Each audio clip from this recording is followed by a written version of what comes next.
Welcome everybody, here's your Strategy Wolf, and we're back with another episode of Strategic Command American Civil War versus Luzi.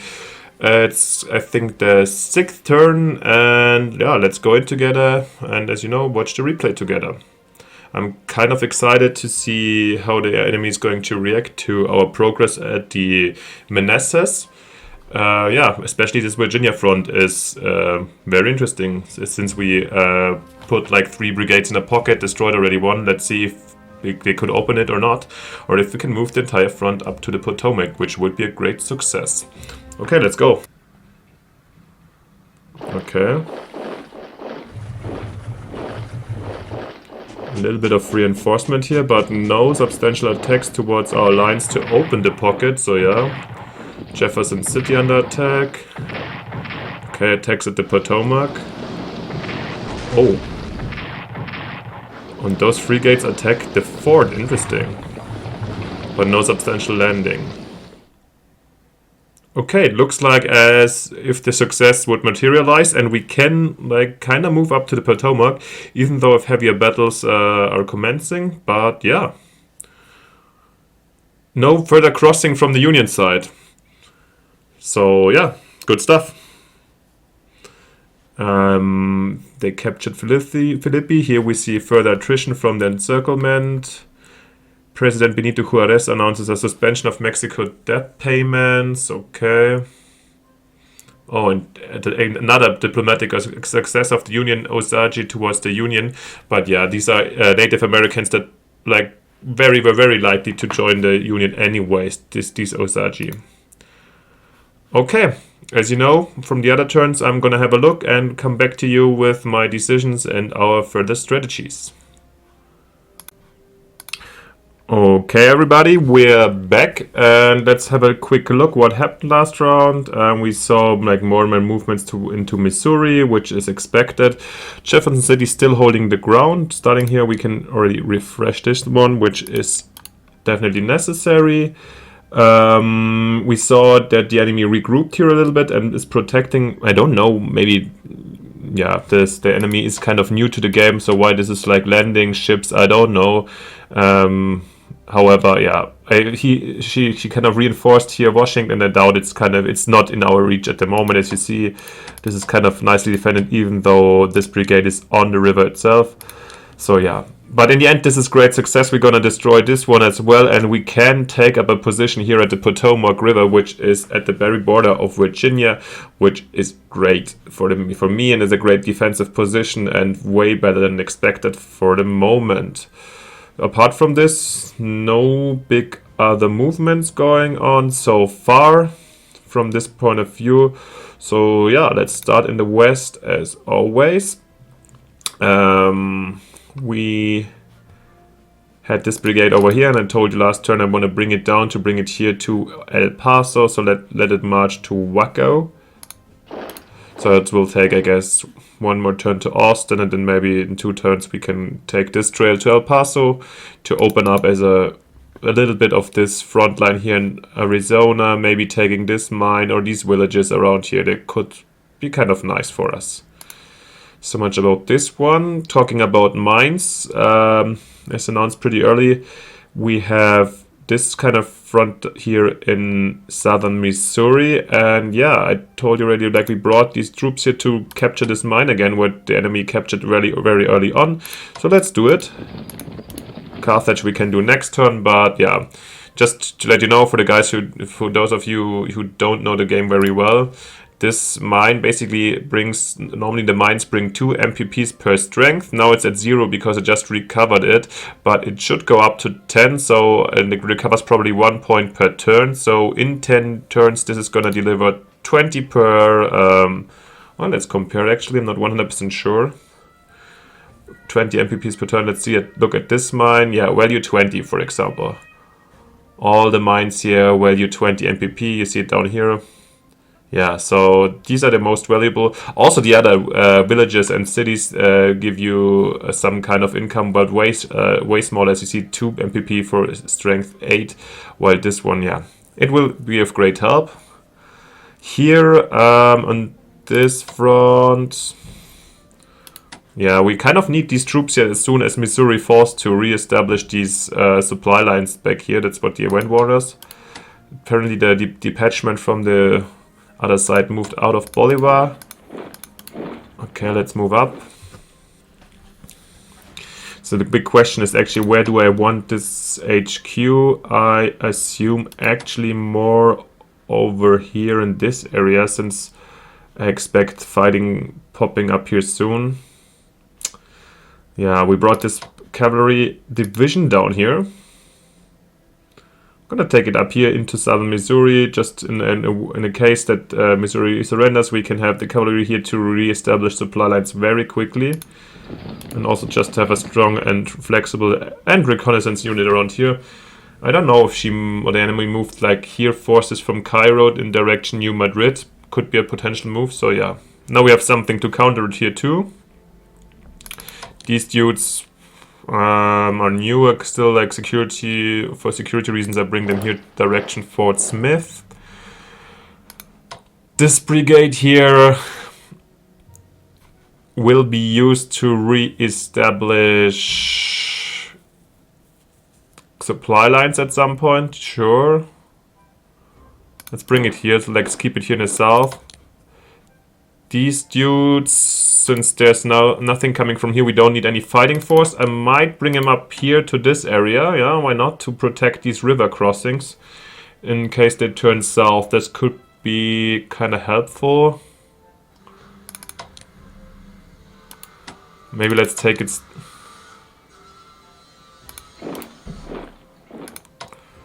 And Price himself, I'll bring. Let's keep some flexibility so we can either move north or to the east. Let's keep him here. Because I feel like here in this area there's only gonna be small detachment, or this is these Osage, yeah, that are gonna join, so some Indian or native forces that could attack on this side. But as long as we can protect this mine, I don't care so much. So probably this brigade is gonna be here in this area to protect the mine. Okay, let's move here to the middle. As you remember, I got placed down a brigade here last turn, and we got 2 event brigades as well. Let's see. So in general, I told you I wanna best case assemble some kind of fighting force over here in the case that Kentucky joins the war, so we can move up maybe to a nice line down here. Depends always what the enemy is like pushing there as well. However, the brigades are not the greatest offensive units, so hopefully we'll have divisions by then.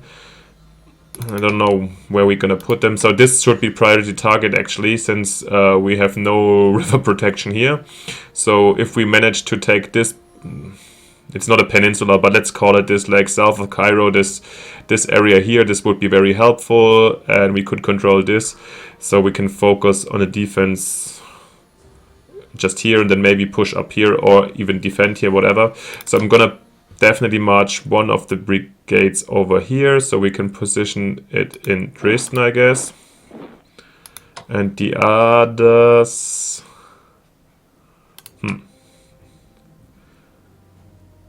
one I actually have over maybe here to push up this and to protect our forts a little bit on top of it. They're protecting national fighting spirit objectives, so Fort Henry and Fort Donaldson are kind of some important barrier here to also protect the river here, the Tennessee River, and our back line. So let's bring one brigade to Dover to march up further here, and this one, let's just bring it to Springfield for the moment, just in case. Maybe we can do some reconnaissance, and we have it already here. I mean, it's July, and I expect Kentucky, let's actually have a look, to join the Union by autumn, so in 2-3 months, I assume. But we'll see what happens. Yeah. Okay. So much about the myth. Nothing else on this front. Some quick control. Moved. No units standing uselessly around. I mean, this one, no, we said I want to keep it. I mean, I could try to move up here to even cut the enemy here again. It's a very bold move. I don't know if this is really...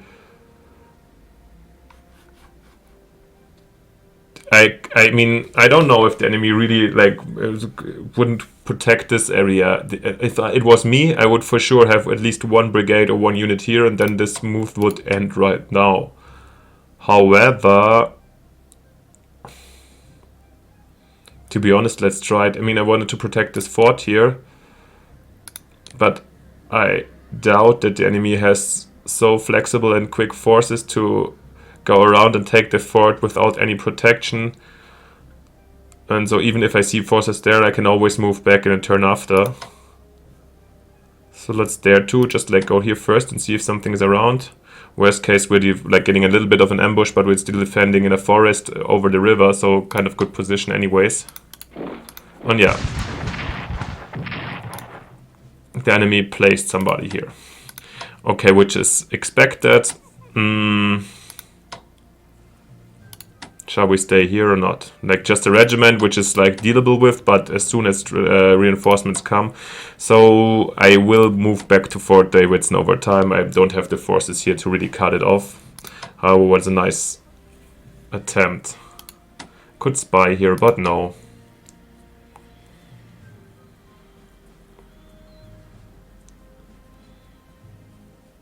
Now we leave them here in a position, and next turn probably we'll retreat to Fort Davidson. Just to cause some panic, some hectic and so on. I want to show myself, so yeah. That she needs to keep on having these rear guards anyways. Okay, coming to the main front line, the most interesting place. I have some strategic thoughts. Since we are, looks like, able to establish a front line here at the Potomac right now, which is awesome. However, I think that this is like, or not however, this leads us to the situation that we could potentially get a lot of bonus for the European powers and our fighting spirit, since the distance to Richmond is kind of at the maximum, apart from Fort Monroe. So Fort Monroe in this situation is gaining a lot of importance for us, and as I mentioned, it is on my list. However, as we scouted last week, we have like a entrenchment of 4 here, and the brigades couldn't do any harm. So we need at least, I guess, 2 divisions, if not artillery support, to de-entrench this, or ships. But now the Union fleet is around 2, so I'm not so feeling not so secure about that. Yeah, we're not going to hand attack immediately, but I'm considering this leads me to the idea of buying some artillery, even if I'm not doing any research, but we come back to this later. Let's first clean up the Potomac. Reinforce this one. Reinforce this one. Then I think the cavalry, I'm not going to reinforce this turn. I'm going to move them up over here for some extra scouting and flexibility. They've done a great job. The first heroes of the war kind of way. So let's use maybe these guys to destroy them and the last brigade here, which gave us another 200 fighting spirit bonus. The brigade I'm gonna move over here, giving us some extra scouting capabilities over here. Then I'm going to move up somewhere here. So let's think about how we're gonna rearrange this. This one is gonna be reinforced, and also let's not forget this fort, which was under attack of the frigates. So you saw like 2 frigates already cost 3 damage on this one, and now imagine there was marine infantry, so forts are quite weak. That's one of the reasons why I'm researching them, to make them stronger. But yeah, it depicts how the Union is always kind of possible. It's always possible to land at weak points, let's say, for the Union. So we need to be careful about this. Alright. Back to this front. Keep on jumping, sorry. So let's move these guys to Alexandria. I'm gonna try to make use of the most northern units. Yeah, we saw some movements deeper into western Virginia, so slowly we will also need troops over here to protect basically the Appalachian passes. I'm not going to defend Sutton or Charleston, but maybe like starting here, Lewisburg, this area, these bridges here could be very interesting, especially since we have these 2 mines over here. So this one is, this brigade is moving already to Charlottesville. It's going to position itself here or here in the close future. So there's, yeah, considering also the weak infrastructure here, I don't really expect a very strong offensive coming in from this side. And 1 brigade for the start here and 1 here, and the Rangers that we're also building should be like at least fine to protect this front for a while. And if we really see there's a mass army coming in, we can always reinforce the area. So yeah, I feel kind of secure over here. These guys are still nicely positioned in this position. Okay, these ones, the only ones that are able to go up here, which is great. Let's do it. I don't know. I have to research also about, one other strategic thing. You saw there's like, basically we could even cross the Potomac right here and cut these 2 troops and cut them kind of in half. However, I have to look up the event which told me that crossing the Potomac causes like 4 fighting spirit, but a massive mobilization again of 3 units for the Union. And I don't have the units here to really exploit a crossing of the Potomac right now. I gotta find out if this only counts for this area and in this proximity to Washington, or the kind of looks tempting to go over this Potomac Road right here to capture Cumberland or Hagerstown if they're kind of free. So I don't know by now. So this sounds like an option, but I lack the capabilities to really exploit any gains here by now, so might be a tremendous mistake not to make use of it, but I'd rather be careful. Talking about it, just saw in the meantime I saw that the train, the armored train, how much does it cost actually here? 150. Oh, it's very cheap that we could do a 1-1 here. It's not worth it. I'd rather dig in or like keep the morale high. Okay, for units up here I have to do to block this off. We have to do user force march, but it's okay.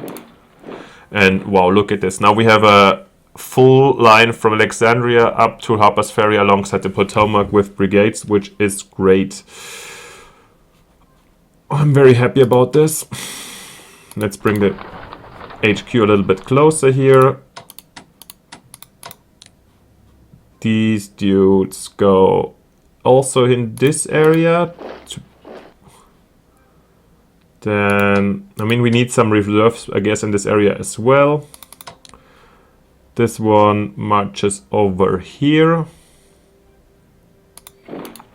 So we can like bring them in this area. These ones, these 2, I guess I'm gonna keep as reserves in the area, so in the second row, so we can exchange quickly if some get really hurt badly, or if there's technological updates to be done. Let's move them up. And this HQ, I mean, we need to bring it closer for the range, so first step here, I guess, then somewhere around in this area from next round on. Let's look at the supply the next turn. Oh, it's kind of... But this is still good. All above 5, which is important in this area. So good supply situation for us. Yeah, I'm kind of really happy about the situation up here. Okay, we've got these... We have this extra brigade and this HQ. So this HQ could be one, but we have plenty of HQs incoming. For the moment, I'm going to use it to transfer the supply a little more easily up north. So this can stay here maybe for the time being. And maybe when we decide to attack Fort Monroe, we're going to take it down or even bring a better one, since General Polk with only 4 isn't that suited for offensive operations. But let's see. This brigade stays down here as well. And this last one, do I need another one in this direction? I'm kind of, we could also keep it here as a further reserve. I mean, potentially they can sail up here, actually attack this fort and even land directly in Richmond or here in Petersburg. So I feel like this needs to be protected even also a little bit more. So maybe actually this unit here would already help us a lot. I mean, this is our reserve. We can always, I hope we should be able to also put it on trains and move it somewhere else if really necessary. For example, like to protect these coastal towns that I mentioned before. Okay. We have no new units to deploy this turn. We've moved basically all of the units around here. So let's go into research. I told you I want to fill up the 3000 as soon as possible. And as I promised to you, we're going to finally go the second shit here into industrial technology. So we have 300 maximum left next turn, which we're not going to spend right now, but probably next turn after. And yeah, I have to think about it, but I'm like struggling if it's going to be infantry equipment or maybe 2 150 chits like core organization and field telegraph or infantry tactics, maybe to optimize the 300. Not decided yet. Also, we've been talking about mortars. So okay, let's have a look at the purchasing decisions actually. Since, yeah, what are we having? What is incoming the next turns? We have one more cavalry brigade. Probably I wanted to play this in Texas. The Rangers in July and in August. And then we have in October, we have a division incoming, the engineers. So no real, the 2 units of Rangers and the division at the moment. So we need to keep on producing right now, and especially divisions. So yeah, let's have a quick look at the artillery. We can't afford it anyways after this research, since it cost 400/425 for the railroad. They have attack values of 6 or respectively 5 versus forts, which is really important for us over there. And the difference here is like the railroad demoralizes a bit more. Yeah, but I would potentially go for the cheaper, less mobile, but more powerful versus forts version with the siege artillery if I decide to buy one. Takes 3 turns. I have to think about it. It's not going to happen this turn. What are we going to do about it? Because this is really really a pain, and it's so close to Richmond. So if we could deny this fort, this would be like such a relief for the entire Virginia front here, and very helpful to keep the fighting spirit or the chances of the European powers going up and so on. Looking at the fighting spirit, we are at 95% by the way. Union at 97, but we are going up every round a bit, and we also got these 3 brigades that we destroyed at 0 supply, so this should have helped as well. So over long run or like mid run, I expect us to overtake the US, so which is also like gonna affect our fighting power a bit. I'm getting distracted anyways. What I wanted to do is purchase, so we can't do it right here, so either we're taking the mountain division or the division, and to be honest, I don't see any difference in the values over here. I assume that the mountain division has a little bit more of movement or bonuses in heavy terrain. I will definitely gonna go and build this one division just for style reasons, and maybe then for the western areas where real mountains occur, or the Appalachians. But for the moment, we just need standard fighting infantry, and therefore I'm gonna get one further division, which takes us to 89 MPPs, means we are already done. So last look, yeah, the ships over here. I kind of consider taking them down to not so close to her frigates, which I don't know if they saw us. which definitely cause a threat to these tiny gunships. Maybe I'm moving them just like one more down south, occupying this fort here, this port. Yeah, let's do it like this. We have them all 3 in ports, at least they're less vulnerable in those, and they kind of protect this area, and they're still not far from each other. Risk aversion. Okay, let's see what the end of the turn is bringing to us. Yeah, as we like expected, Osage joins the Union. California begins recruiting volunteers for the Union.